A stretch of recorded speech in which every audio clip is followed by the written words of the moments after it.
अस्सलाम वालेकुम स्टूडेंट्स। आज अभी जो है हम अपने इस लेक्चर जो ऑनलाइन सीरीज़ हमारी चल रही थी उसके अंदर तकरीबन लास्ट मेन आर्ग्यूमेंट्स के ऊपर आ रहे हैं। और ये पीडीएफ फाइल्स के अगर लेक्चर्स के हिसाब से देखें तो lectures 15 is the last one, लेकिन हम इसके बाद कुछ प्रॉब्लम सेशंस भी करेंगे क्योंकि मेरे ख्याल में ये जो लास्ट कुछ टॉपिक्स हैं इनसे रिलेटेड कुछ एडिशनल प्रॉब्लम्स करनी चाहिए हमें, तो वो हम सेपरेट करेंगे।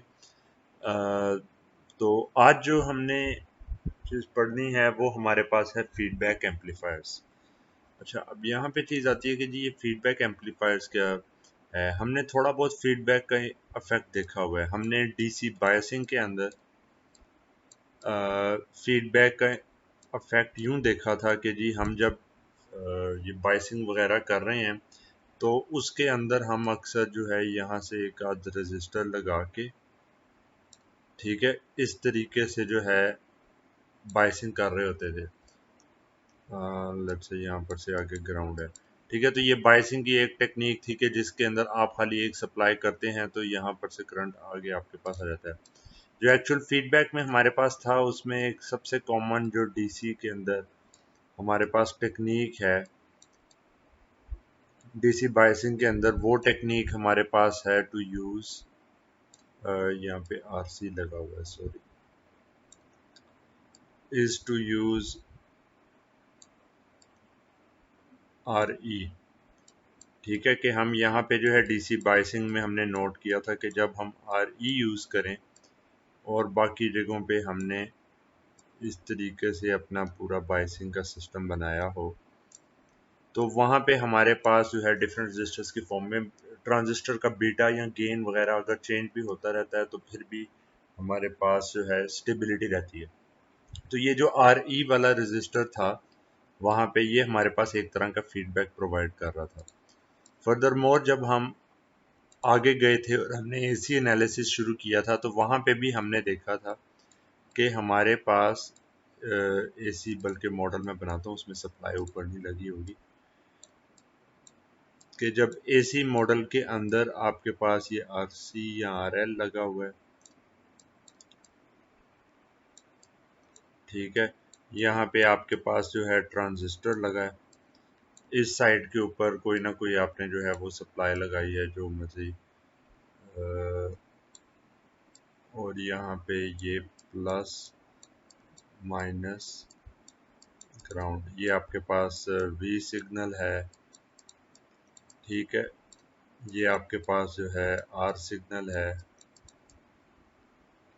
और यहाँ पे नीचे रेजिस्टर लगा होता था। हमने देखा था कि इस केस में हमारे पास जब यहाँ पे रेजिस्टर नहीं लगा हमारे पास गेन काफ़ी ज़्यादा आता था, minus G M R C. ये मैंने इधर कॉमन एमिटर कॉन्फ़िगरेशन बनाई है, ठीक है। और जो ये गेन मैं बता रहा हूँ ये ओपन लूप है तो उसमें ये आर सिग्नल की बजाय इस पॉइंट से आगे आपने किया ओपन ओपन सर्किट, यहाँ ओपन वोल्टेज इस तरह करके लिखा हुआ। तो लेकिन जब हम यहाँ पे इंट्रोड्यूस करते थे एक अदद रजिस्टर आर ई तो हमारे पास गेन रिड्यूस हो जाता था, ठीक है, लेकिन हमें और काफ़ी फ़ायदे हासिल होते थे। और इस केस में फ़र्क क्या पड़ता था कि ये वाली जो टर्म है आपके पास ये डिवाइड हो जाती थी 1 plus G M R E से। तो ये सारी चीज़ें हमने पहले देखी थी। उसके बाद अभी भी हमने रिलेशंस में देखा कि ओप एम्प्स के केस में हमारे पास जब आउटपुट आ रही है हमने दो इनपुट पिन्स वगैरह यहाँ पे लगाई हैं, ये इसका पॉजिटिव टर्मिनल है, ये नेगेटिव है। ये हमेशा ख्याल रखना है कि नेगेटिव फीडबैक के लिए टर्मिनल नेगेटिव से कनेक्ट होना चाहिए। ड्रा करने में ऊपर पॉजिटिव और नीचे नेगेटिव उससे फर्क नहीं पड़ता। तो इस केस में हमारे पास जो है जो वी आउटपुट थी, तो हमारे पास जो है V output is equal to A times V positive minus V negative, ठीक है। इस तरीके से करके हमारे पास आउटपुट आ रही थी ओपन लूप में। पर फिर हमने जो है फीडबैक का कॉन्सेप्ट अपना अप्लाई किया और हमने क्या किया कि इसके अंदर से यहाँ से एक रजिस्टर लिया, इसके साथ कनेक्ट किया, और लेट से आगे एक रजिस्टर इधर से लेके ग्राउंड के ऊपर लेके गए। ये हमारे पास फीडबैक लूप है। और फिर हमने जब यहाँ पे अपना जो है वी आई जो भी वोल्टेज थी वो प्रोवाइड की, तो हमारे पास जो है वो गेन चेंज हो गया। और वो किस तरीके से चेंज हुआ कि अगर हम इस केस में वी आउटपुट ओवर वी आई को लिखते हैं, ये हमारे पास R2 है, ये हमारे पास R1 है, तो यहाँ पे गेन हमारे पास आ जाता है 1 plus R2 by R1 divided by plus 1 plus R2 by R1 divided by A। ठीक है, तो हमारे पास जो है गेन वो एक तरह का रिड्यूस हो जाता है relative to the original case, हालांकि ए जो है वो काफ़ी इन्फिनिटी था। तो ये तमाम इन जगहों के ऊपर जो कोर्स के बिल्कुल स्टार्ट से लेके डीसी से लेके और यहाँ तक हमने फीडबैक हर जगह के ऊपर चेक किया हुआ है, देखा हुआ है कैसे ये ऑपरेट करता है। लेकिन अब उस सारी चीज़ को ध्यान में रखते हुए सिस्टमेटिक हमने स्टडी नहीं किया कि जेनेरिक सिस्टम्स के अंदर कैसे फीडबैक काम करता है, किस किस तरह का फीडबैक होता है और क्या क्या उसके इम्पैक्ट्स आ सकते हैं। तो यहाँ पे हम क्या करेंगे, यहाँ पे हम जेनेरिक फीडबैक जो है सिस्टम्स को देखेंगे। ये ओप एम्प्स के लिए भी एप्लीकेबल है, ये बीजेटीज के लिए भी एप्लीकेबल है, कोई भी एम्पलीफायर कैटेगरीज हो उन तमाम के केस में आप इस चीज़ को यूज़ कर सकते हैं। और ये सैदरा स्मिथ बुक जो है, ये रेफरेंस मेन बुक है, उसके चैप्टर 10 से जो है ये वाला पोर्शन लिया गया। अच्छा जी, अब जो जनरल फीडबैक स्ट्रक्चर इन तमाम केसेस में जो हमने देखा था वो हमारे पास क्या होता है। लेट से ये बाकी सारा आप भूल जाएं, ये हिस्सा और ये हिस्सा आप ना कंसिडर करें। ठीक है, ये x0 को इधर मैं लिख देता हूँ। तो ये आपके पास ओपन लूप में सिस्टम है, ये उसी तरीके से है जैसे ओपन लूप के अंदर आपने यहाँ पे आप देख रहे हो कि जी ये नेगेटिव टर्मिनल है, ये पॉजिटिव टर्मिनल है, ए आपके पास इसका गेन है। तो आप ऐसे कर लें कि जी ये जो प्लस माइनस डिफरेंस है इसके अक्रॉस, ठीक है, ये प्लस है ये माइनस है, इसको मैं कह देता हूँ वी आई या एक्स आई। ठीक है, और जो ये है मेरे पास इसको मैं कह देता हूँ वी आउटपुट। तो ये वी आई डी जो डिफरेंस है वी प्लस माइनस वो वी आई के बराबर है, ये हमारे पास सिस्टम हो गया। तो जो खाली ये वाला हिस्सा है ये फीड फॉरवर्ड आपके पास कि यहाँ से इस साइड के ऊपर ओपन लूप में हमें गेन बता रहा है। और ओपन लूप में गेन क्या होगा, बाय डेफिनेशन यहाँ से देखा जाए तो ए इज इक्वल टू आउटपुट क्या है, x0 ओवर xi। अब यहाँ पे ये x क्यों यूज़ किया गया, ये x का मतलब ये है कि ये वोल्टेज भी हो सकता है, करंट भी हो सकता है। हमारे पास डिफरेंट किस्म के फीडबैक स्ट्रक्चर्स हैं। अगर ये वोल्टेज है ये करंट है तो वो एक और तरह का फीडबैक स्ट्रक्चर है। वोल्टेज वोल्टेज हो सकता है, आउटपुट करंट हो सकती है, इनपुट वोल्टेज है, या दोनों करंट हो सकते हैं। तो ये तमाम जो हमारे पास डिफरेंट इसकी कैटेगरीज हैं, ये सारी की सारी अवेलेबल होती हैं। अच्छा जी, तो और ये जो टोटल डायग्राम है इसको ना सिग्नल फ्लो डायग्राम कहते हैं कि इसमें एक्चुअल बिहेवियर की बजाय आप बस बता रहे हैं कि जी गेन इतना है, वो गेन सेपरेटली इवेल्युएट करके बस इस सिग्नल फ्लो में आप लिखते हैं। तो ये हमारे पास है ओपन लूप के अंदर। पर जब हम इस स्ट्रक्चर को ओपन लूप से मूव करते हैं और उसमें फीडबैक लगाना होता है, ठीक है, तो ये बजाय इसके कि ये x0 डायरेक्ट लोड से आपके पास कनेक्टेड हो और ये जो xi है ये डायरेक्ट सोर्स से कनेक्टेड हो जैसे कि ओपन लूप में होना है, आप क्या करते हैं, आउटपुट के ऊपर x0 जो आपकी आउटपुट है उसको सेंस करते हैं।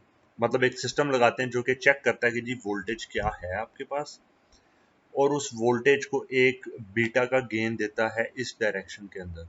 मतलब फीडबैक नेटवर्क का एक गेन आएगा और वो x0 को उस गेन से मल्टीप्लाई होने के बाद आपके पास xf रह जाएगा। ठीक है, फाइनल एक जो है ये फीडबैक x, ये वोल्टेज भी हो सकता है करंट भी हो सकता है, याद रखें। और फिर हम क्या करेंगे उसको कि बजाय इसके कि एक्स आई डायरेक्टली सिग्नल के बराबर हो, सोर्स के बराबर हो, आप सप्लाई में से ये फीडबैक वाला सिग्नल सब्ट्रैक्ट करेंगे और जो रिमेनिंग आपके पास एक्स आई है, X I is equal to X S minus X F. मतलब कि ये जो आपके पास यहाँ पे जो आएगा सिग्नल, जो कि एक्चुअल अब ओपन लूप में आप दे रहे हैं, वो आपके पास जो है ये source signal minus feedback signal होगा।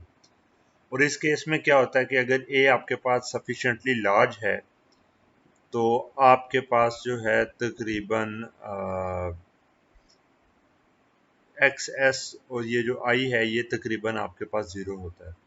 ठीक है, तो ये एक्स एफ इसके बराबर हो जाएगा और यहाँ पे एक आउटपुट जो है ये अगर ये इन्फिनिटी के बराबर है तो प्योरली फीडबैक नेटवर्क की बेस पे आपका इनपुट आउटपुट रिलेशन हो। ये हम स्टेप बाय स्टेप आगे देखेंगे। तो ये जो फीडबैक हमने है इस तरीके से आगे हम अप्लाई कर सकते हैं। तो ओपन लूप में गेन जो है ये जैसे यहाँ पे अभी लिखा भी हुआ है कि एक्स ज़ीरो, मतलब यहाँ से आगे, बल्कि ये इसकी बजाय बेहतर है कि मैं यूं करूं कि इधर से आगे यहाँ पे कुछ अगर ना कनेक्टेड हो और यहाँ पे कुछ ना कनेक्टेड हो और ये आपके पास डायरेक्टली इधर तक जा रहा है तो X O is equal to A X I. ठीक है, लेकिन जब आप बड़े पिक्चर के अंदर जब आप देखते हैं तो हमें पता चलता है कि ऐसे नहीं है और यहाँ पे हमारे पास डिफरेंट चीज़ें साइमल्टेनियसली हो रही हैं। तो पहली चीज़ ये हमने देख लिया कि this X O is equal to A times X I इस डायरेक्शन में। पर जो फीडबैक नेटवर्क है उसको आप प्राइमरीली एवेल्यूएट कर सकते हैं एक्स एफ, जो आपके पास उस फीडबैक नेटवर्क का गेन है, is equal to beta times X O. मतलब ये उल्टी डायरेक्शन में जाएगा कि आउटपुट को चेक करके वहां से आपने सॉल्व करके इनपुट पे आना है। ठीक है, तो ये हमारे पास सेकंड रिलेशन आ गया। फर्दर फिर हमने क्या करना है कि ये जो इनपुट सिग्नल है इसमें एम्पलीफायर का, वो हमने अब एक फीडबैक के अंदर इसमें से सब्ट्रैक्ट करना है सोर्स के अंदर से, जो मेन सिग्नल सप्लाई से हमारा आ रहा है। तो हमारे पास X I is equal to X S minus X F, feedback signal subtract करके हम वहाँ पे आ गए। और जब हम ये इस पूरे के पूरे नेटवर्क का ओवरऑल गेन निकालने की कोशिश करेंगे, ठीक है, तो वो हमारे पास कैसे आएगा, तो उसको हम इस तरीके से एवेल्यूएट करेंगे कि यहाँ पे एक्स एफ की जगह जो है वैल्यूज की प्लेस कर दी जाए। एक्स एफ हमारे पास किसके बराबर आता है, ये एक्स एस था minus beta X O, this is equal to X S. यहाँ पे मैंने ना इसमें वैल्यू पुट की है और हमारे पास एक्स आई किसके बराबर है, एक्स जीरो बाई ए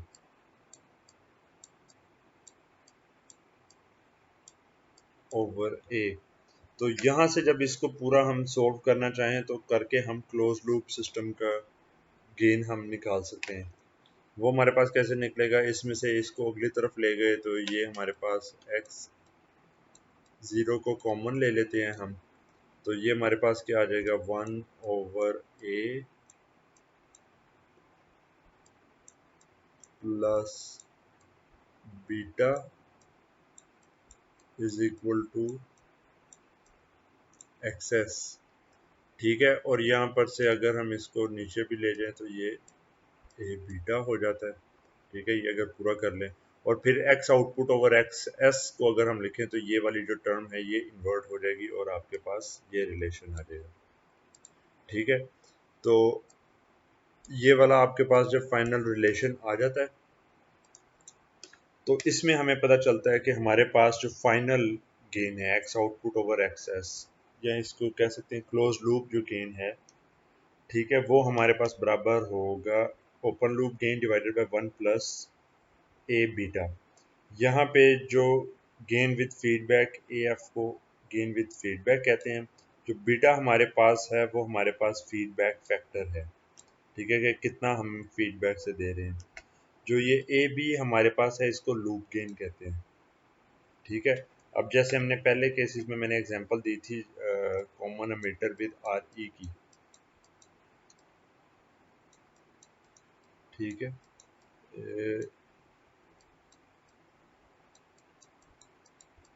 तो उस केस में क्या होता है, common emitter with R E. Common emitter with R E के केस में नॉर्मल आपके पास जो गेन था वो होता था minus G M R C, और जब आप फीडबैक लगाते थे तो वो हो जाता था 1 plus G M R E. तो इसका मतलब है कि जो ये वाली टर्म थी ये आपके पास लूप गेन है, क्योंकि गेन ओपन लूप में डिवाइडेड बाय 1 प्लस जो क्लोज लूप में है, तो जो 1 प्लस के साथ जो टर्म होगी वो हमेशा आपके पास लूप गेन होगा। और जो ये total 1 plus G M R E या जो टोटल जिसको डिजेनरेशन फैक्टर भी एक कहा जाता था, वो आपके पास है अमाउंट ऑफ फीडबैक। तो यहाँ पे जो है आपने क्या किया कि जी ओपन लूप गेन को अमाउंट ऑफ फीडबैक से डिवाइड कर दिया, तो आपके पास जो है गेन विद फीडबैक आ गया। ये टर्मिनोलॉजीज इंपॉर्टेंट है क्योंकि ये आपको पता होना चाहिए कि कौन सी सबस्क्रिप्ट के साथ जो टर्म है वो किस चीज़ को रेफर कर रही है। तो ये हमारे पास टोटल फीडबैक का अफेक्ट हुआ गेन के ऊपर, जो कि हमें पहले भी पता है, हमने मुख्तलिफ सिस्टम्स में देखा है कि जब भी हम इस तरह से करते हैं तो हमारे पास जो है गेन चेंज हो जाता है। अगर हम ओपेम्प्स के केस में देखते हैं जहाँ पे हमारे पास नॉर्मल गेन आता था ए ओपन लूप में, और जब हम क्लोज लूप में जाते थे तो हमारे पास गेन क्या आ रहा था, लेट्स से इन्वर्टिंग के केस में देखते हैं तो 1 plus R2 over R1 divided by 1 plus R2 over R1 divided by A। ठीक है, तो यहाँ पर से इसको भी आप चाहें तो इस तरह की शेप में लेके आ सकते हैं, ए को ऊपर ले जाएं। ठीक है, तो और ये 1 प्लस R2 ओवर R1 को कॉमन ले लें, तो ये आपके पास क्या बन जाएगा, ए over A divided by 1 plus R2 over R1, और ये वाली टर्म में से क्योंकि ये टोटल ही आपने एक तरह का कॉमन लेके ऊपर आप ले गए हैं तो 1 प्लस, तो वहाँ पे भी उसको भी आपने इसी शेप में लिख लिया जहाँ पे ये ए ऊपर है, ए ये है, तो इसका मतलब है कि the term beta is equal to 1 over 1 plus R2 over R1। तो ये मतलब कि पिछले तमाम फीडबैक्स के केस में आप इसी शेप के अंदर अपने रिलेशन को लेके आ सकते हैं। ठीक है, मेरा यहाँ पे जो है ना, ये नई चीज़ों को पढ़ाने से ज़्यादा इम्पोर्टेंट जो ये फीडबैक के अंदर वो ये कि पिछली चीज़ों के साथ लिंक आप अपना एस्टेब्लिश रखें कि ये वही चीज़ है, पर यहाँ पे आपको जो है उसको एक जेनेरिक फॉर्म में बताया जा रहा है। ठीक है, ये ओप एम्प्स के ऊपर, बीजेटीज के ऊपर, मॉसफेट्स और डिवाइसेस हों, ठीक है, या 3-4 ओप एम्प्स के साथ कोई डिवाइस बनाई, उन हर तमाम के केस में ये अप्लाई होगा। अच्छा, यहाँ पे ये इसी से रिलेटेड जो है बाई चांस हुई ये एग्जांपल भी आ गई है हमारे पास, जिसको एग्जांपल 10.1 हमारे पास non inverting op amp configuration है, provides a direct implementation of the feedback loop of figure 10.1। ठीक है, तो ये बिल्कुल डायरेक्ट उसी तरीके से इम्प्लीमेंटेशन है। तो अब यहाँ पे हमसे पूछा क्या गया है, हमें पता है जी लोड रजिस्टर लगा होगा, सिग्नल लगा होगा, नेगेटिव पे यहाँ से आ रहा है, नेगेटिव फीडबैक है, और साथ ही रजिस्टर और कंपोनेंट लगे हुए हैं। आमतौर पे इसी चीज़ को जब हम ड्रॉ करते हैं तो एक तो हमने नेगेटिव टर्मिनल ऊपर किया होता है तो ये ऊपर से आ रहा होता है, और साथ रजिस्टर हम इस तरह करके ग्राउंड किया होता है। तो यहाँ पे जो हमने सप्लाई लगाई है वो उसमें RS एक सोर्स रेजिस्टेंस भी है, तो वो भी इंक्लूड की है। तो ये जो अंदर वाला, इसके अंदर डब्बे के अंदर वाला जो हिस्सा है उसको हम कैसे लिखेंगे, उसको हम कहेंगे प्लस माइनस VI इनिशियल जो आएगा। यहाँ पे जो हमारे पास V आउटपुट वो उसी तरीके से है, और आउटपुट रेजिस्टेंस क्योंकि आइडियल ऑप एम्प की 0 होती है वो 0 कर दी, इनपुट रेजिस्टेंस इन्फिनिटी होती है वो इन्फिनिटी कर दी। तो ये हमारे पास उसका मॉडल बन गया। तो अब इस सारे सर्किट के अंदर हमसे पूछा क्या गया है, तो यहाँ पे जो हमसे पूछा गया, assume that the op amp has infinite input resistance and output resistance। ठीक है जी, output resistance 0 and input resistance infinite है। Find an expression for the feedback factor beta. अच्छा जी, अब ये फीडबैक फैक्टर बीटा निकालने से पहले इसी सर्किट के अंदर कुछ लेबलिंग करने की ज़रूरत है। ये जो टर्म है यहाँ पे प्लस माइनस, ये हमारे पास है वी आई। ठीक है, ये वाली जो चीज़ है यहाँ से आने वाली वो वी एस है। ये भी आउटपुट है। जो इस नोड पे वोल्टेज होगी विद रिस्पेक्ट टू ग्राउंड, वो हमारे पास है वी एफ। और जो यहाँ पे वोल्टेज है वी आउटपुट, वो हमें पहले ही पता है। तो अगर हमने जो है अपना फीडबैक देखना हो, तो फीडबैक देखने में टिपिकल तरीका क्या है कि आप ना मेन जो ऑप एम्प है उसको ब्रेक करके सिर्फ इस पॉइंट से इस पॉइंट की तरफ देखेंगे क्या गेन आ रहा है आपके पास। तो अगर हम ये वाला हिस्सा डिस्कनेक्ट करके देखते हैं और बीटा जो कि हमारे पास है V F over we output, तो ये क्या बन रहा है, ये एक वोल्टेज डिवाइडर बन रहा है। और उस वोल्टेज डिवाइडर के अंदर न्यूमरेटर में आपके पास आ जाता है R1 over R1 plus R2। तो बीटा की जो टर्म है वो आपके पास ये आ गई, beta is equal to R1 over R1 plus R2। Second case में find the condition under which the close loop gain AF is almost entirely determined by the feedback. ठीक है, अच्छा अब हमने ये आगे सॉल्व करके भी एक हम निकाल सकते हैं अपना कि ओवरऑल हमारे पास गेन विद फीडबैक क्या आएगा, लेकिन उससे बेहतर है कि हम अपना रिलेशन यूज़ करें जो हमने अभी पहले देखा था।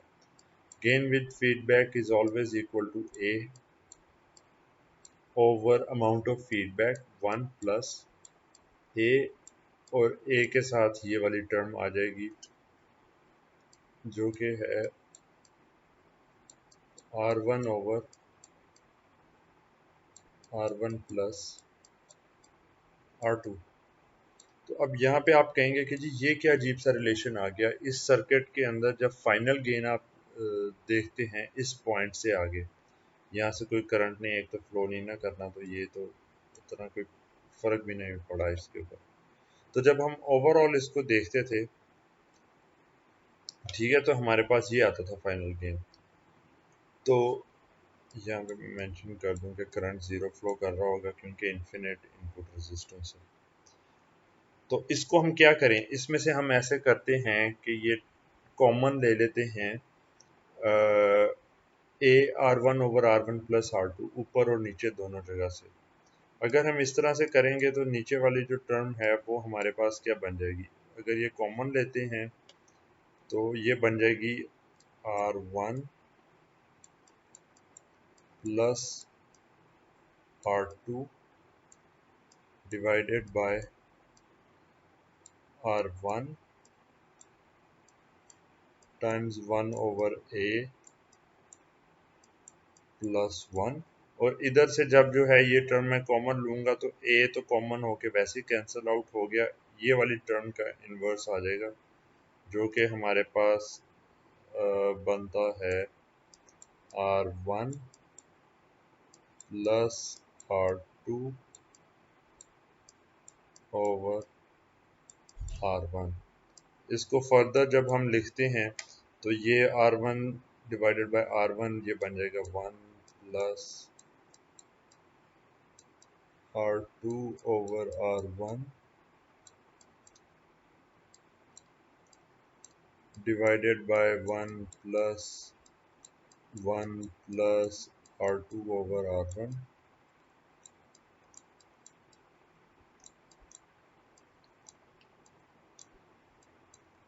Divided by A। तो ये वही रिलेशन है जो कि हम पहले पढ़ चुके हुए हैं, लेकिन अब आपने इसको जो है डेवलप करने के लिए दूसरे रिलेशन, ये जेनेरिक फीडबैक जो है मॉडल वो यूज़ किया। तो ये आपके पास आ गया। तो इसमें पूछा गया कि जी कब होगा कि ये सारा का सारा जो है फीडबैक नेटवर्क यानी कि बीटा की वजह से आए। तो ये रिलेशन के अंदर हमारे पास जो चीज़ है वो हम वैसे भी देख सकते हैं कि ए ओवर 1 प्लस ए बीटा होता है। तो ये एंटायरली इसके ऊपर तब होगा अगर इसी को हम लिखते हैं ए कॉमन ले लें, ठीक है। तो ये हो जाएगा 1 over A plus beta.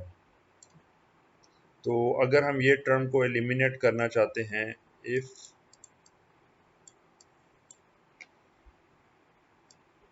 1/a, ये टर्म अगर बहुत स्मॉल होगी as compared to beta, much much smaller than beta, तो हमारे पास ये रिलेशन ऐसे होगा। या दूसरे अल्फाज में हम ये भी कह सकते हैं कि ये जो लूप गेन है it should be much greater then 1। अब ये हमारे पास आ गया, तो इसका मतलब दूसरे अल्फाज में ये भी बन सकता है कि आप कह दें कि जी A is much much greater than 1/बीटा, जो कि हमारे पास जो 1/बीटा की टर्म है वो हमारे पास बराबर आ जाएगी 1 प्लस R2/R1 के। तो अगर हमारे पास ओपन लूप गेन और ये हमारे पास क्लोज लूप गेन जो है वो 1/बीटा के तकरीबन बराबर होता है।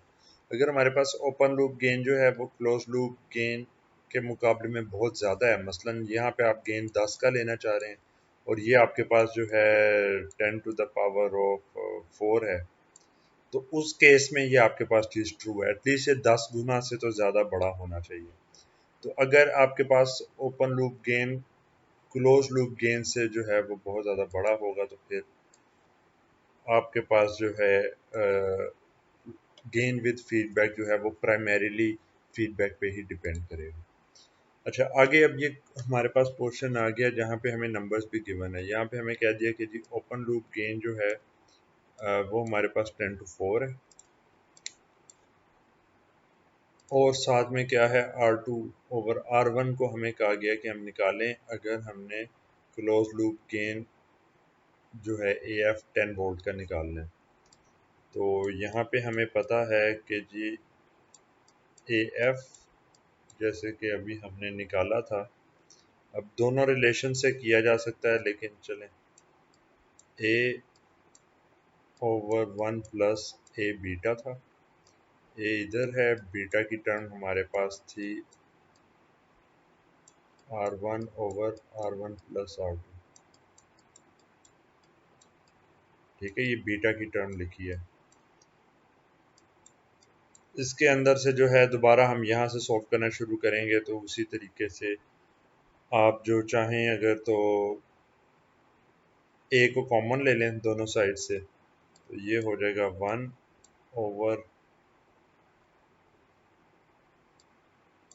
1/ए होना था पहली चीज़ ने 10⁻⁻⁴, ये इसका मतलब है 0.00001 है, प्लस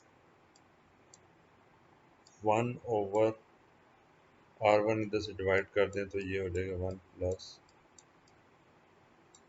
R2/R1, ठीक है, इज इक्वल टू 10। ये हमारे पास इधर से जो है ये रिलेशन आ गया ए कॉमन लेके कैंसिल करने के बाद। तो इधर हम क्या करते हैं, इसको अगली साइड पे ले जाएं, इसको डिनोमिनेटर में, तो ये हमारे पास आ जाएगा 0.1 इज इक्वल टू 0.000 -1 है, -1 -2 -3 -4, ठीक है, 10,000 से डिवाइड करके। ये एक शायद जीरो ऊपर नीचे शायद हो जाए इसमें, वो देख लेना, लेकिन नेगलेक्ट ही होना है इस टर्म में। और क्या आ जाएगा हमारे पास, टर्म आ जाएगी 1/1 प्लस R2/R1। अब इसमें से ये जब टर्म ख़त्म करेंगे तो ये नेगलेक्टिव तकरीबन हो सकती है। दोबारा 0.1 आ गया इज इक्वल टू 1/1 ये दोबारा इसको इन्वर्ट करें तो ये रिलेशन आ जाएगा 10 is equal to 1 plus R2/R1।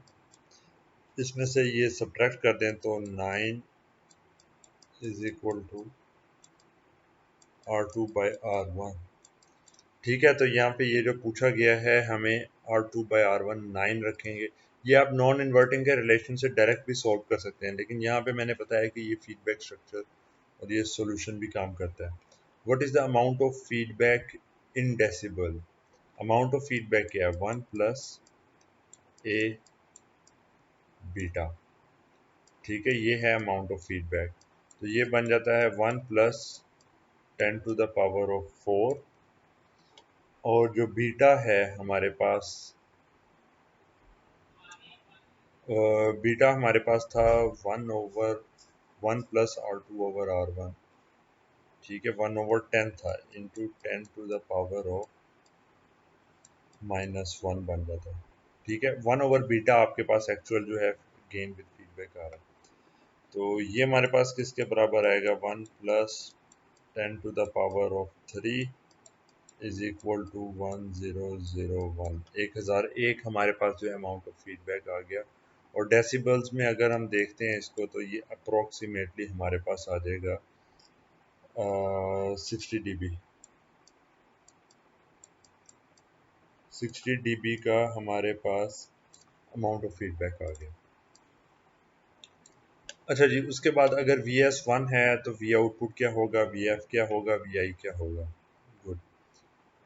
अच्छा जी, अब ये चीज़ करते हैं। VS हमारे पास है 1 वोल्ट।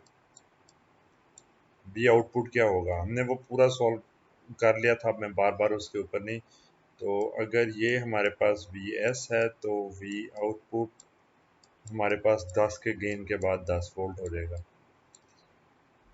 V इनपुट हमारे पास क्या होगा? ठीक है, अब जब V आउटपुट आ गया तो V input is equal to V output over A। तो ये हमारे पास हो जाएगा 10 वोल्ट डिवाइडेड बाय A है 10⁻⁴ is equal to 1/10⁻³ 1 millivolt. मतलब कि इस केस में इनका आपस में 1 मिली वोल्ट का खाली जो है डिफरेंस होगा। फिर हमसे पूछा जाता है कि जी फीडबैक क्या होगा, VF। तो VF के केस में हमारे पास जो ये रिलेशन आता है वो हमारे पास आएगा VF is equal to VF over V output is equal to beta. तो ये हमारे पास बराबर होगा बीटा V आउटपुट के। V आउटपुट हमारे पास इधर 10 वोल्ट है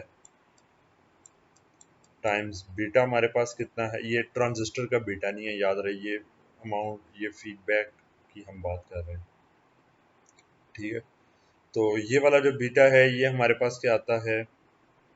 ये हमारे पास होगा तकरीबन R2/R1 9 के बराबर है। 1/1 प्लस R2/R1 ये 9 था। 1/10 times 0.1 is equal to 1 volt. इसका मतलब है कि ये वाला जो पॉइंट है ये हमारे पास 1 वोल्ट हो गया। इन दोनों के दरमियान में डिफरेंस जो है वो 1 मिली वोल्ट का है। तो ये वाले नोड पे 1.001 वोल्ट हो गया और यहाँ पे जो है हमने 1 वोल्ट का दिया हुआ है। ठीक है, तो ये तकरीबन कुछ इस तरह की हमारे पास जो है सिचुएशन बनेगी। बल्कि ये 1 वोल्ट इधर डायरेक्ट आ रहा होगा, ये वाला पॉइंट थोड़ा सा उससे कम होगा। यहाँ पे कुछ अप्रोक्सीमेशंस मैंने एक जगह की थी, तो एक्चुअली अगर अप्रोक्सीमेशंस वो ना करें तो यहाँ पे 1 वोल्ट आएगा और यहाँ पे आपके पास आएगा 999 मिली वोल्ट। ठीक है, तो ये जो गेन यहाँ पे मैंने डायरेक्टली 10 वोल्ट लिख दिया, ये 10 की बजाय ये आपके पास होगा 9.99 वोल्ट। ठीक है, तो ये वो डायरेक्ट इसमें करने की वजह से जो है ये एक प्रॉब्लम आया था। 1 वोल्ट इधर आ गया डायरेक्टली, 1 मिली वोल्ट का जो है इसमें से फर्क पड़ गया। उसके बाद यहाँ पे 999 मिली वोल्ट आपके पास है, सच आ जाएगा। इनके दरमियान में आपस में डिफरेंस देखेंगे वो तकरीबन 1 मिली वोल्ट होगा। तो ये सारी चीज़ें आप अवेल्यूएट कर लेते हैं फीडबैक के हिसाब से कि रिलेशन यूज़ करके इसी नॉन इन्वर्टिंग के केस में। अच्छा, फिर जो फाइनल हमसे चीज़ पूछी गई है वो ये है, अगर हम ए को डिक्रीज कर दें 20% तो कोरस्पॉन्डिंग ए एफ पे क्या फ़र्क पड़ेगा। अच्छा जी, अब दोबारा ये हम करें, इसके लिए अब मैं सिंप्लीफाइड एक वो रिलेशन ही यूज़ करूँगा कि जी ये ऊपर 10 था, ये मैं रिलेशन लिख रहा हूँ नॉन इन्वर्टिंग का जो जेनेरिक है। ठीक है, और उसके बाद यहाँ पे हमारे पास था 1+10 डिवाइडेड बाय ए। तो अगर जो ए हमारे पास है वो पहले 10 to 4 था, मतलब 10,000 था, और अब 20% उसको डिक्रीज करने के बाद ये हो गया है 8,000।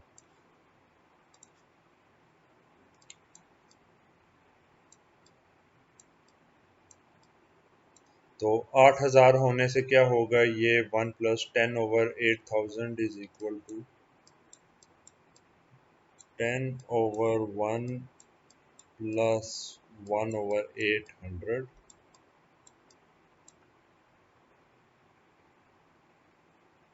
10 का जीरो थोड़ा क्लियर रहना चाहिए। तो ये आप सॉल्व करेंगे तो इसके साथ आपको जो है पता चल जाएगा कि रिलेटिवली कितना आपके पास जो है ये गेन बाद में होगा। और कोरस्पॉन्डिंग डिक्रीज की वजह से आपने परसेंटेज में निकालना है, तो ओरिजिनल के मुकाबले में आप इसका वो निकाल लेंगे गेन का। दूसरा एक तरीका ये भी हो सकता है कि AF1 आप लिखें is equal to A1/1 plus A1 beta, और AF2 जो है वो आप यहाँ पे लिखें A2/1 प्लस A2 बीटा। और जब आपने डिफरेंस निकाल के जो है उसको करना है कि जी ये इसके मुकाबले में ये कितना चेंज आ जाता है, तो वो आपके पास होगा AF2 minus AF1 divided by AF1 के ओरिजिनल के हिसाब से कितना जो है ये चेंज हो जाता है। तो अगर आप इस तरीके से करेंगे तो ये टर्म आपके पास आ जाएगी इधर A1 माइनस A1 ओवर ये term divided by A2 over ये टर्म डिवाइडेड बाय इस तरह, और वो पूरा आप सॉल्व करके भी डायरेक्टली एक रिलेशन निकाल सकते हैं। पर ये नंबर्स के साथ करना जो है रिलेटिवली ज़्यादा आसान है।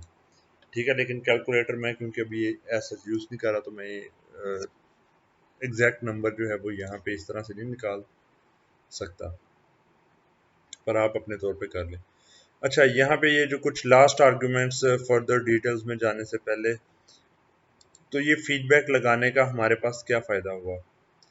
ठीक है, तो फीडबैक हमें इंट्रोड्यूस करने का के दो फ़ायदे हमारे पास हुए। एक पहला फ़ायदा जो है वो हमारे पास क्या है कि गेन दी सेंसिटिविटी, कि अगर जो है पहले आपके पास ये ए है, तो अगर ये ए जो ओपन लूप गेन है ये आपके पास गलती से थोड़ा सा चेंज हो जाए और आपने फीडबैक नहीं इस्तेमाल किया, तो आपके पास आउटपुट बहुत ज़्यादा चेंज हो सकती है। ये इसी तरीके से है कि जैसे मैं ट्रांजिस्टर्स के केस में आपको मैंने बताया था कि ट्रांजिस्टर का बीटा अगर चेंज हो जाए एक सर्किट में, तो हम ऐसा एम्पलीफायर बनाना चाह रहे थे कि उसमें बीटा चेंज होने के बावजूद हमारा रिस्पॉन्स चेंज ना हो। ठीक है, तो अगर इस तरह का फॉर एग्जांपल सर्किट आपके पास बना हुआ था और आर ई अगर आपने नहीं लगाया था,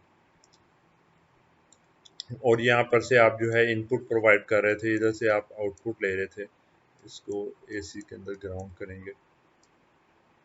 ठीक है, तो उस केस में हमारे पास क्या हो रहा था कि ट्रांजिस्टर चेंज करने से, क्योंकि बीटा ओपन लूप में काफ़ी ज़्यादा था, तो आपके पास बिहेवियर चेंज हो जाता था। लेकिन जैसे ही हम फीडबैक लगाते थे तो फीडबैक के केस में क्या होता था कि ये फीडबैक आपका अगर ट्रांजिस्टर के अंदर बीटा चेंज भी होता है तो ये उसको रेजिस्ट करता था।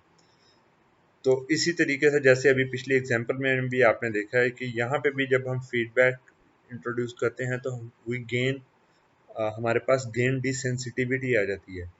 ठीक है, तो कि percentage change in A F final gain with feedback में जो परसेंटेज चेंज है due to variations in some circuit parameter, कोई भी पैरामीटर हो सकता है,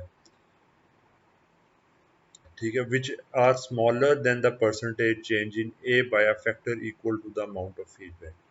तो वो पहले के मुकाबले में बाद में जो है वो अमाउंट ऑफ फीडबैक जो टर्म है आपके पास ये पूरी, ठीक है, इतना जो है उसका इम्पैक्ट रिड्यूस हो जाएगा आपके पास।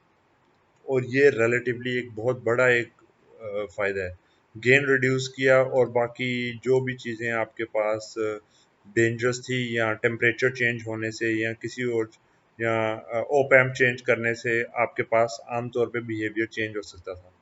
लेकिन आपने फीडबैक लगा के गेन डिसेंसिटिविटी ऐसे की कि आप ट्रांजिस्टर चेंज कर रहे हैं या ओप एम्प चेंज कर रहे हैं अपने सर्किट में, उसके बावजूद आपका गेन स्टेबल रहता है। तो ये हमने एक चीज़ जो है यहाँ पे अचीव की है। सेकंड चीज है हमारे पास बैंडविड्थ एक्सटेंशन। ठीक है, it follows that the upper 3 dB frequency is increase by a factor of the amount of feedback. हमारे पास अगर ओपन लूप के अंदर जो है ये वाला गेन बन रहा, बल्कि अब मैं लाइन ही यूज कर लेता हूँ, इधर लाइंस भी अवेलेबल है। ओपन लूप के अंदर आपके पास जो है वो इस तरीके से आ रहा है,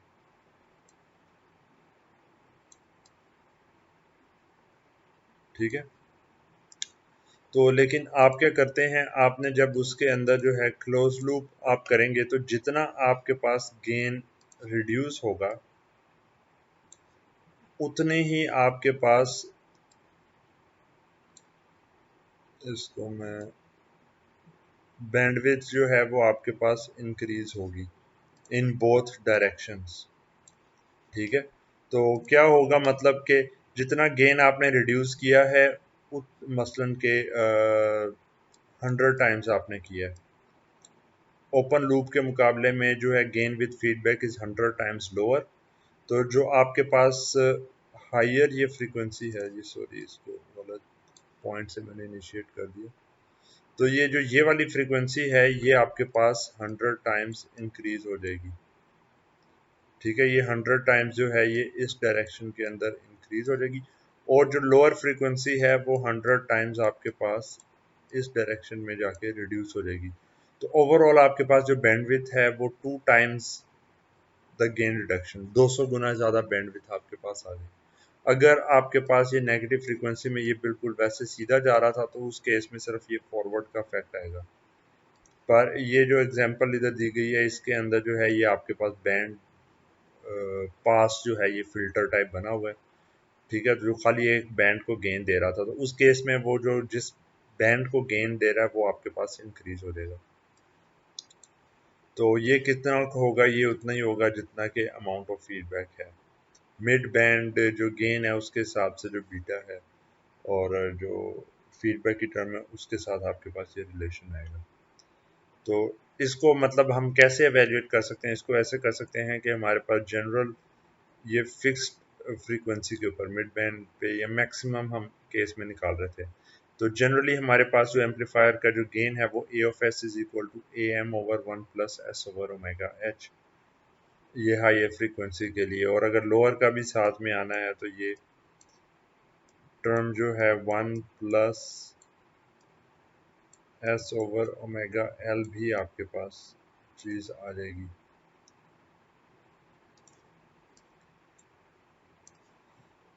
बल्कि मेरे ख्याल में ये ज़ीरो है तो ये इधर आएगा 1 + S/ओमेगा एल। ठीक है, तो ये मल्टीप्लाई ऊपर टर्म हो रही होगी, तो फ्रीक्वेंसी अगर आपके पास कम होगी, ठीक है, तो ये आपके पास गेन रिड्यूस होता है। खैर ये कॉम्प्लेक्स आप ये आगे चीज़ें पढ़ लेंगे, मैं इधर खाली जो है हायर फ्रीक्वेंसी बैंड के हिसाब से बता देता हूँ जो हम पहले देख चुके हुए हैं। मतलब कंसिडरिंग कि ये यहाँ से जो है ये सीधा इसी तरीके से मूव कर रहा है। तो हमारे पास इधर क्या होगा कि मिड बैंड गेन के केस में ये A M over 1 plus S over omega H है। तो जब हम फीडबैक के साथ इसको यूज़ करेंगे, इसी चीज़ को फीडबैक के साथ, तो फीडबैक में आती थी हमारे पास टर्म ये ए ऑफ एस की बात है, ये A of S over 1 plus beta A of S amount of feedback से डिवाइड कर दिया। अब इन दोनों जगहों के ऊपर आप ये रिलेशन अगर प्लेस करते हैं और आगे सॉल्व करते हैं, ठीक है, तो ये थोड़ा सा लेंथी होगा, पर हम let's say A M over 1 plus S over omega H ये है डिवाइडेड बाय, हमारे पास ये हो जाता है 1 plus beta A M over 1 plus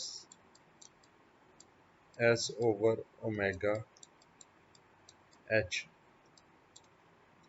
तो ये वाली टर्म अगर हम यहाँ से ख़त्म कर देते हैं तो ये हमारे पास रिमेनिंग क्या रह जाएगा, ठीक है। बल्कि अगर हम ये ए एम ओवर ये पूरी टर्म को ही कॉमन ले लेते हैं दोनों साइड्स से, और बल्कि let's also take out beta, beta को हम लेके हैं, नहीं, ऊपर हमें कांस्टेंट चाहिए और नीचे हमें एस के साथ चाहिए टर्म। ये पूरी की पूरी टर्म हम ऊपर और नीचे दोनों तरफ से कॉमन ले लेते हैं, ए एम की चलें ले लेते हैं, ठीक है। तो ये हमारे पास हो जाएगा 1 ओवर, इसको कॉमन लिया यहाँ से 1 plus S over omega H divided by A M plus beta, ये सारा इसके बराबर आ जाता है। बीटा भी अगर कॉमन ले लेते हैं तो यहाँ पे जो है 1 ओवर बीटा आ जाएगा, ये टर्म 1 हो जाएगी और इधर आपके पास बीटा की टर्म आ जाएगी। ये आपके पास जो है क्लोज लूप गेन का होगा, और इसी को आप फर्दर आगे सॉल्व करेंगे तो एंड पे ये आपके पास रिलेशन आ गया कि ओमेगा एच की बजाय अब 1 plus A M beta times जो है वो आपके पास इंक्रीज हो गया हाई बैंड फ्रीक्वेंसी का। तो ये जितना भी अभी आगे वाला पोर्शन हमारे पास कुछ है, लेकिन उसको मैं अभी नहीं करूँगा, वो आगे नेक्स्ट लेक्चर के अंदर सॉल्व किया जाएगा। तो यहाँ तक का जो ये पोर्शन है, ये मैं थोड़ा सा आपके लिए जो है रिवाइज रिपीट कर दूँ कि हमारे पास जो है फीडबैक के साथ ये स्लाइड सिर्फ इधर 3 4 5 5 ही है मेरे ख्याल में, 7th के ऊपर है ये तकरीबन, लेकिन ये जो कंटेंट है इसकी जो कंसेप्चुअल लेवल के ऊपर डेप्थ है वो बहुत ज़्यादा है। तो समझने के लिए मतलब कि ज़्यादा आपको इस पे फोकस करना पड़ेगा कि ये क्या हो रहा है हमारे साथ। तो यहाँ पे क्या था कि हमारे पास जो है गेन डिसेंसिटिविटी हमने अचीव कर ली फीडबैक लगा के, और बैंडविड्थ एक्सटेंशन हमने अचीव कर ली, जो कि हमारे पास नॉर्मली जो है ओपन लूप के अंदर नहीं आना था। तो ओवरऑल फीडबैक के इतने ज़्यादा फ़वाइद हैं कि इसकी वजह से ये चीज़ हम प्रेफर करते हैं कि हम अपना ओपन लूप में जो एम्पलीफायर बनाना है उसका गेन जो है 1 लाख 10 लाख या इतना ज़्यादा रखें, ताकि हम एट द एंड उसको फीडबैक के साथ यूज़ करें और स्टेबिलिटी के साथ अपना जो है गेन हम दे सकें। इसी तरह ट्रांजिस्टर्स के केस में, इसी तरह मॉसफेट्स के केस में है। तो अभी जो आपका कोई क्वेश्चन इससे रिलेटेड होगा वो आप लोग पूछ सकते हैं। बाकी ये लेक्चर अभी फिनिश्ड है, रिमेनिंग चीज़ें जो हैं वो नेक्स्ट लेक्चर के अंदर आपको बताई जाएंगी।